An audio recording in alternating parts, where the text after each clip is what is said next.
السلام علیکم ورحمۃ اللہ وبرکاتہ۔ اذان سن کر نماز کے لیے تیار ہونا۔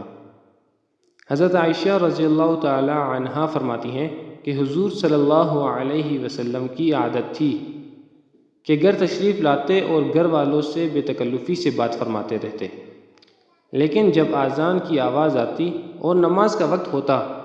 تو پوری طرح نماز کی طرف متوجہ ہو جاتے اور ہم سے ایسے بے تعلق ہو جاتے جیسے پہلے سے ہمارے اور آپ کی کوئی جان پہچان اور واقفیت ہی نہیں، گویا کہ ہم اور آپ بالکل ہی اجنبی اور ناواقف ہیں، اور آپ اور ہم میں سے کوئی جان پہچان ہی نہیں، کیونکہ نماز اللہ اور اس کے بندے کے درمیان تعلق کا ذریعہ ہے، اور مولا کا تعلق حاصل کرنے میں اگر دنیا اور دنیا میں جو کچھ ہے سب بھی فوت ہو جائے تو کوئی بڑی بات نہیں، پھر بیوی بچے دکان اور کسٹمر کیا چیزیں، اگر دونوں جہان دے کر بھی اللہ مل جائے تو یہ سستا سودا ہے۔